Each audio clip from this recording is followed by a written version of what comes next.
नमस्कार दोस्तों, आप देख रहे हैं लखावटी न्यूज़। इस पाकिस्तानी कमरचिमा ने डिबेट के लिए दो खास मेहमानों को बुलाया। पाकिस्तानी ऑक्यूपाइड कश्मीर से मारिया तराना, जो कि अपने आप को एक पाकिस्तानी कश्मीरी एक्टिविस्ट बताती हैं। हालांकि अपनी बातों से तो ये कश्मीरी कम और एक ब्रेन वॉश्ड पाकिस्तानी पंजाबी ज़्यादा लगती हैं। और दूसरी मेहमान है याना मीरचंदानी, जो कि एक इंडियन कश्मीरी एक्टिविस्ट हैं। कमरचिमा ने कश्मीर से रिलेटेड कई सेंसिटिव सवाल पूछे और सोचा कि कश्मीरी होने के नाते याना मीरचंदानी उसके सुर में मिलाएगी। लेकिन भारत की इस बेटी ने इन दोनों पाकिस्तानियों को तबीयत से धो डाला। आइए देखते हैं कैसे। आप क्या समझते हैं कि कितनी ताकत कश्मीर की फ्रीडम स्ट्रगल को बुरहान वानी की शहादत से मिली? जी बिल्कुल। कमरचिमा साहब, बुरहान वानी की जो शहादत थी 2016 में, उसने एक्चुअली जो पिछली जितनी भी फ्रीडम मूवमेंट चल रही थी इतने सालों से, उसके पूरे जो डायनेमिक्स थे उनको चेंज कर दिया था। वो इस तरह से कि अब हम .com एरा में रहते हैं, .com जनरेशन है। बुरहान वानी जो था वो सोशल मीडिया एक्टिविस्ट था, लोगों को पता था। इवन कि यहाँ तक भी आप देख लीजिए कि जब Indian high commission human rights commission ने अपनी रिपोर्ट बुरहान वानी की शहादत के बाद पेश की, तो उसमें भी ये तज़किरा हुआ कि एक्चुअली बुरहान वानी किसी तौर से भी जो था वो टेररिस्ट नहीं था, क्योंकि अगर उसकी बंदूकों के साथ तस्वीरें आई थी, मगर उस बंदूक से कभी एक माल मवेशी किसी जानवर को भी नुकसान नहीं पहुंचा था। He was a social media activist. क्योंकि जब हम कहते हैं कि जी नौजवान, कश्मीरी नौजवान पढ़े लिखे भी हैं, उनमें शऊर है, एक लेगेसी है, और किसी तौर पर भी जो कश्मीरी नौजवान है वो जहानत में उठा के देख लीजिए, तालीमी मैदान में उठा के देख लीजिए, ये इकोनॉमिकली भी अगर आप देखें तो they are very well establish. मगर अगर बुरहान वानी जैसे हीरो का एक सफर शुरू हुआ तो वो भी बड़ा दर्दनाक सफर है। मगर बदकिस्मती कश्मीरी नौजवानों की, क्योंकि वो ऑपरेशन में पले बले, बंदूक के साए तले उनकी जिंदगियां गुजरी। पब्लिक सेफ्टी एक्ट जैसे काले कवानीन के साथ तले परवान चढ़े। Arm force power safety act ने बुरहान वानी पैदा किया, मनान वानी पैदा किया, और ये सिलसिला आज भी न रुकने वाला जो सिलसिला है। जाहिर है जो भी श्रीनगर में होता है, मुजफ्फराबाद की फिजा में उसको महसूस किया जाता है। ऐसा नहीं है कि मुजफ्फराबाद में लोग, आज भी हम भी 70 सालों से अपनी ही किस्मत के बदलने का इंतजार कर रहे हैं, और वो किस्मत तब बदलेगी जब हम सब अपने राइट टू सेल्फ डिटर्मिनेशन के लिए स्ट्रगल करें। मगर बार बार इन मुल्कों की आपस की जंगें, गवर्नमेंट्स की तब्दीली, गवर्नमेंट की सब इन चीजों से कश्मीरियों की जिंदगियों पर बहुत असर पड़ा है। वो ऐसा ही असर पड़ा है कि पहले 1947 में ये एक टेरिटोरियल डिस्प्यूट थी, फिर ये कुछ अरसे के बाद पॉलिटिकल डिस्प्यूट बन गई, और आज 70 सालों के बाद ये ह्यूमैनिटेरियन क्राइसिस है, जिसमें आप देखते हैं कि हर घर में एक शहादत है। बुरहान वानी हर घर में रहता है। आज जो बच्चे वहां पर पैदा हो रहे हैं, आपका क्या ख्याल है कि जो जी थोड़े दिन पहले हमने देखा 3 साल का बच्चा जिसकी वीडियो दिखाई गई, जिसने बताया, उस वाक्य को बयान किया कि गोलियां ठार ठार चली और वो बच्चा सीने पे बैठा था अपने दादा का। तो ये वो सारी कहानियां हैं जो फिक्शन का हिस्सा नहीं है, तारीख का हिस्सा है। चीमा साहब जी जी, बिल्कुल ठीक है।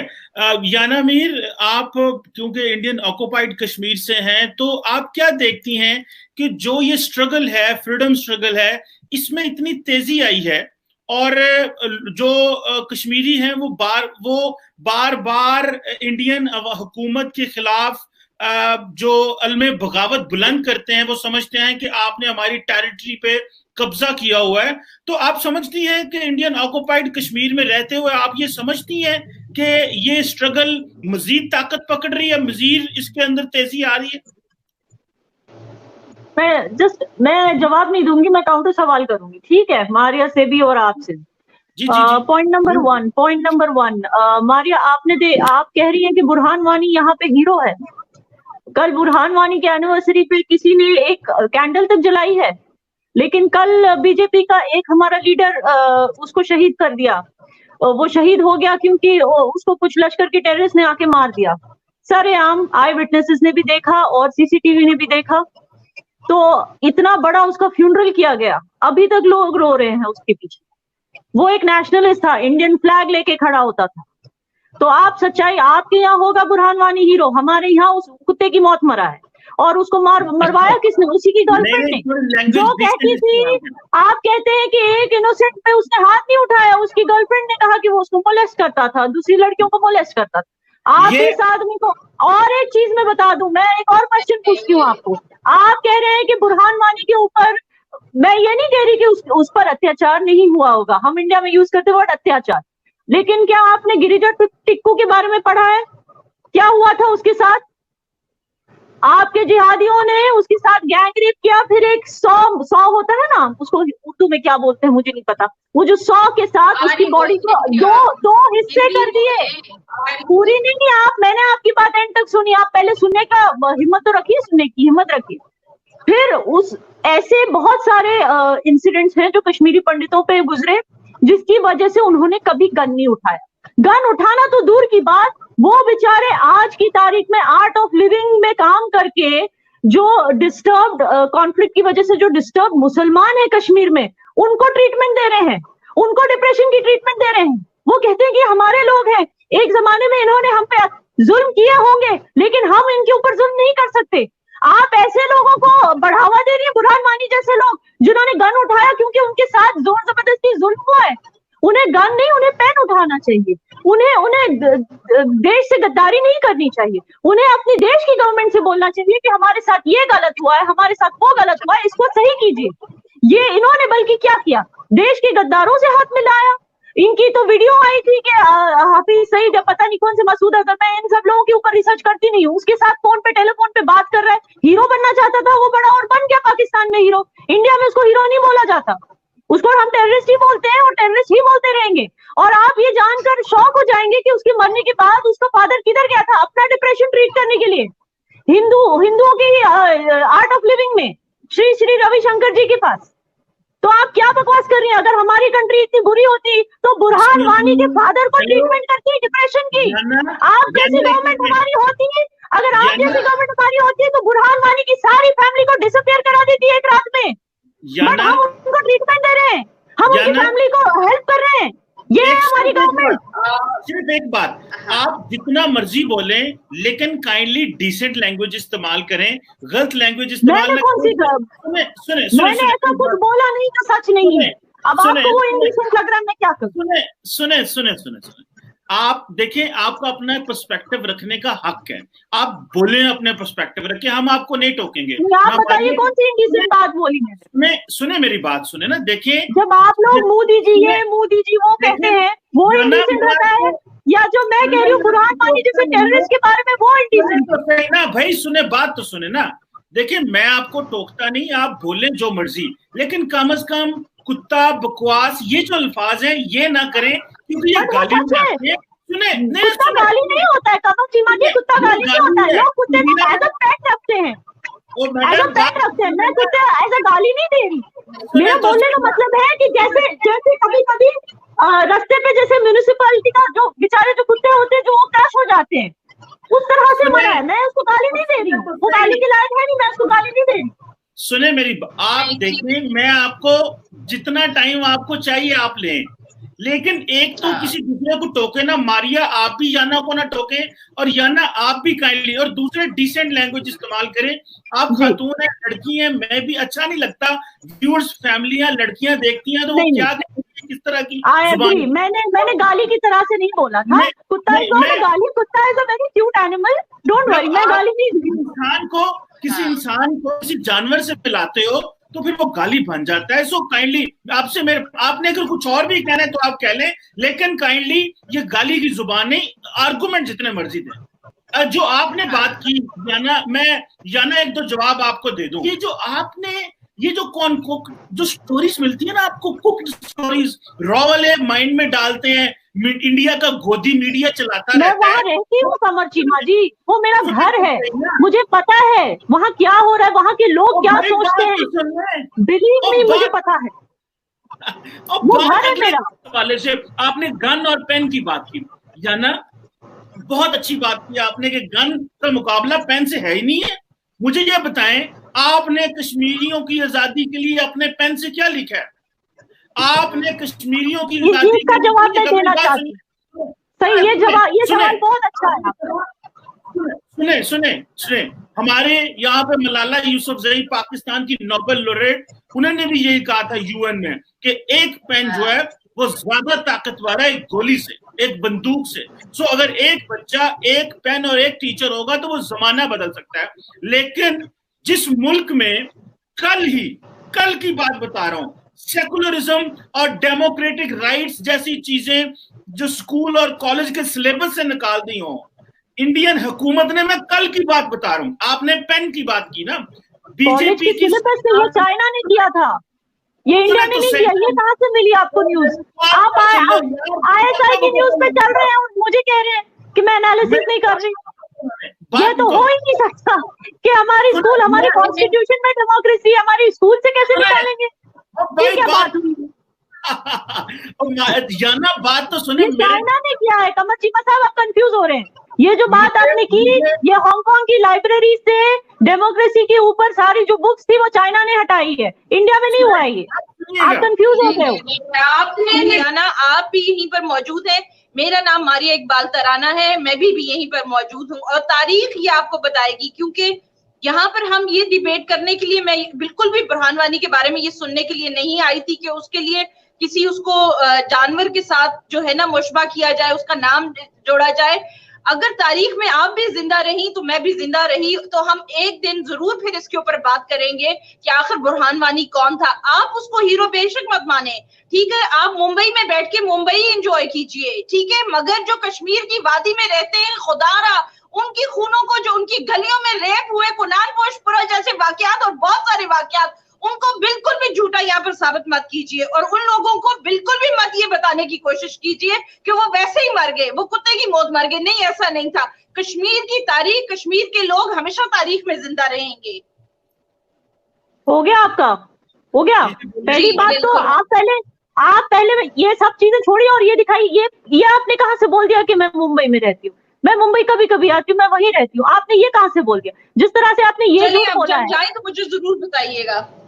तो जब आप ये झूठ ऊपर बोल सकती है तो आप और कितने भी झूठ बोल सकती है, राइट? जब आप खुद वहां कभी गई नहीं तो आप होती कौन है बोलने वाली? आप उसको कंपेयर क्यों करती है आजाद कश्मीर से? पहले आप ये बताइए, आप इंडियन कश्मीर को आजाद कश्मीर से क्यों कंपेयर कर रही? आपको पता है ना डिफरेंसेस क्या है? मैं आपको डिफरेंसेस गिनाऊं, हमारा आपको पता है? आप बड़ा पढ़ती है हमारे कश्मीर के बारे, अपने कश्मीर के बारे में पढ़ा है आपने, या आप वहीं रहती है?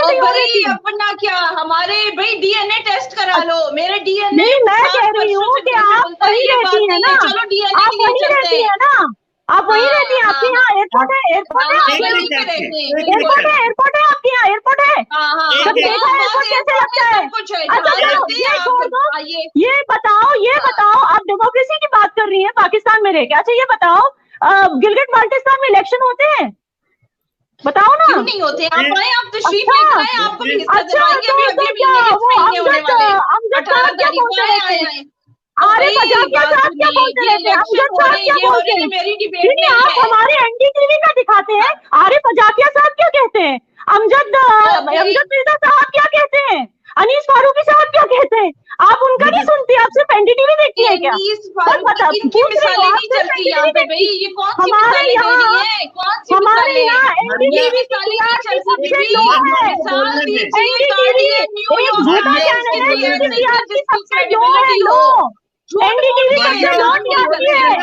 ओके, अब वो आपकी मर्जी, आपको ऐसे लो TRP वाले चैनल देखने हैं, मगर अनीस फारूकी साहब का शो नहीं देखना, आपको आरिफ अजाकिया साहब की वीडियोस नहीं देखनी है। राहत ऑस्टिन का पढ़ती हैं आप? राहत ऑस्टिन क्या कहता है?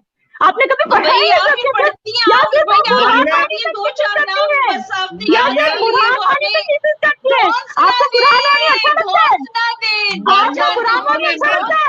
डोंट वरी, आप कश्मीर में, सुनिए मेरी बात, आप कश्मीर में मल्टीप्लेक्स आने लगे हैं माशाल्लाह से। अब कश्मीर में सिनेमा दिखाई जाएगी। अब हर लड़के को वरुण धवन बनना होगा, हर लड़के को टाइगर श्रॉफ बनना होगा। कोई बुरहान वानी की बात नहीं करने वाला। Don't worry about it. खत्म हो गई बुरहान वानी की कहानी। और आज खत्म हो गई कहानी। आप उसको जिंदा रखिए, आप उसकी पूजा कीजिए, आप उसके सामने फातिहा दिलाइए, आपको जो करना ही करिए, लेकिन आप उसकी दरगाह भी बना लीजिए, लेकिन हमारे यहाँ उसकी कहानी खत्म। ये कह रहे हैं। और आप ये सब चीजें जिंदा रखने की कोशिश मत कीजिए। आप अपने आजाद कश्मीर पे ध्यान दीजिए। आप अपनी गवर्नमेंट को कहिए कि अपने लिए एक एयरपोर्ट बनाए, और हाँ वो जो नीला वो जो इलीगल डैम है ना वो रोक दे। आपके लोग प्रोटेस्ट कर रहे हैं, आप उस पर ध्यान दीजिए। अब हमारे इसमें क्यों कर रही है? आप भी बॉर्डर पे जाके अपनी फौजों को चाइनीज से बचाइए जो मार आगे खा रहे बढ़ना हैं। है, हमें लाइफ में आगे बढ़ना है, पीछे नहीं जाना, हमें आगे बढ़ने दीजिए। आज मैडम, आगे मैडम, बढ़ना है, मैडम, और मैं सबसे बड़ी बात बता दूं, मैं सबसे बड़ी बात बता दूं कमर चीमा साहब कि देखिए, नहीं ये मैं अपने दिल की बात आपको बताती हूँ, ये आप सुन के खुश होंगे, ये आप लोग सुन के खुश होंगे। आगे जाने दीजिए, चाइना से मार खाने दीजिए। चाइना में तो हमारे लोग मर रहे हैं, उइगुर मुस्लिम, आप लोग तो मुंह नहीं खोल रहे। हम अपने मुसलमानों के लिए खड़े हैं, आप तो मुंह ही नहीं खोलते, आपको कुछ बोलते नहीं कि उइगुर में क्या हो रहा है। ये कैसे मुसलमान हैं? बड़े आप उइगुर के बारे में नहीं बोलते। मुझे मेरी बात आजाद कश्मीर का इंटरनेट कनेक्शन तो देखो कैसा है। अब मैं क्या बताऊं? अच्छा इंटरनेट कनेक्शन है, नजर आ तो रही आप 10 बार क्यों जा रही है? ऑफलाइन क्यों जा रही है? आजाद कश्मीर में ऑफलाइन क्यों जा रही है? नजर आ रही है, देखो बिल्कुल शक्ल भी नजर आ रही है, नाम भी आंखें भी है, आप ऑफलाइन क्यों जा रही है? नजर आ रही है। देखें आप खामोश हो। मैंने पहले आपको रिक्वेस्ट की दोनों को कि भाई अपनी बारी पे बोले, खुला प्लेटफॉर्म है, लेकिन आप एक दूसरे को इतना भी हौसला नहीं है, कुछ सुनने को तैयार नहीं है। मैं रिक्वेस्ट कर रहा हूँ भाई अपनी बारी पे जितना मर्जी बोले, लेकिन कोई सुनने को तैयार ही नहीं है। मेरी पहली बात सुने। मारिया आपसे भी रिक्वेस्ट है, जब याना बात कर रही हो तो आप ना बोले। याना आपसे रिक्वेस्ट है कि जब हम बात कर रहे हो तो आप ना बोले, जितना मर्जी बोले। ये बात मैं 50 दफा कह रहा हूँ, अभी 51 दफा भी कह रहा हूँ। तो काइंडली जितना मर्जी बोले, जो मर्जी बोले। मैं एक चीज बोलना चाहती हूँ, भूल जाऊंगी चीमा साहब, प्लीज एक चीज बोलना, आप दोनों को बोलना चाहती हूँ। ये एक्चुअली ये अच्छी चीज है। देखिए, कोई तराना जी और चीमा जी आप ध्यान से सुने, कौन नहीं चाहेगा? एक्चुअली एज अ कश्मीरी मैं क्यों नहीं चाहूंगी कि मेरी कंट्री एक अलग कंट्री बने, मेरा स्टेट जो अब यूनियन टेरिटरी है वो एक अलग कंट्री बने। मैं क्यों नहीं चाहूंगी? मैं क्या नहीं चाहूंगी कि हमारा अपना फ्लैग हो, हमारी अपना पासपोर्ट हो, हमारा अपना एक आइडेंटिटी हो इंटरनेशनल? क्या मैं ये नहीं चाहूंगी? लेकिन हम फिर भी इसको सपोर्ट नहीं करते। हम नेशनलिस्ट, जिसका हमारा एक कम्युनिटी है नेशनलिस्ट कश्मीरी, तो हम जो इंडिया का फ्लैग उठाते, क्यों नहीं चाहते? ये मैं आपको क्लियरली बता दूं, क्यों नहीं चाहते। हम नहीं चाहते कि कल पाकिस्तान हम पे ढेरा कर ले और फिर हमारे एक हिस्से को चीन को बेच दे। हम ये सब नहीं चाहते भाई। और फिर हमारा पानी लेके पंजाब भेज दे और फिर हमारी डेवलपमेंट रोक दे, हमारे जो बना बनाया थोड़ा बहुत डेवलपमेंट है वो भी छीन ले, हमारे यहाँ जर्नलिस्ट को डिसअपियर करवा दे, हमारे यहाँ औरतों के रेप हो जाए। हम ये नहीं चाहते कि हम टेररिज्म के अंडर रहे, हम वो कंट्री का हिस्सा बन के रहे जिसको ग्लोबली एक टेररिस्ट कंट्री कहा जाता है। इसीलिए हम सिक्योर महसूस करते हैं इंडिया के साथ, इसीलिए हम इंडिया को सपोर्ट करते हैं, और कोई रीजन नहीं है। क्योंकि हमको पता है कि इंडिया के साथ हम आगे बढ़ेंगे, प्रोग्रेस करेंगे, किसी के कर्जे के तले नहीं डूबेंगे, और हम एक स्ट्रॉन्ग इकोनॉमी बनेंगे इंडिया के अंडर, प्रोवाइडेड ये जो हमारी जो ऑपोजिशन पार्टी है ये बार बार दखलंदाजी करके आप लोगों के साथ हाथ मिला के बार बार ये जो सेंट्रल गवर्नमेंट को जो जिसका हौसला तोड़ने की कोशिश करती है वो ना करे, प्रोवाइडेड। बस यही एक रीजन है। हमारे पीएम मोदी हर हफ्ते हर संडे को देश को एड्रेस करते हैं, पूरे देश को एड्रेस, इवन यहाँ तक कि अलग से कश्मीर में भी एड्रेस करते हैं, और कश्मीरी डायरेक्टली उनसे बात करते हैं। तो ये बात आप मत कीजिए। दूसरा, हुकूक नहीं है, ये नहीं है, पहले आप क्लियरली सुन लिए, मैंने आपको हर डिबेट पे कहा है हमारे यहाँ बीडीसी की इलेक्शंस होती हैं और वहां पे 90% लोग आकर, 90 से ज्यादा % लोग आकर वोट करते हैं। लेकिन प्रॉब्लम ये थी, ये 370 हटाने का, ये डिटेंशन जो उन्होंने की थी, इसका रीजन क्या था आपको पता है?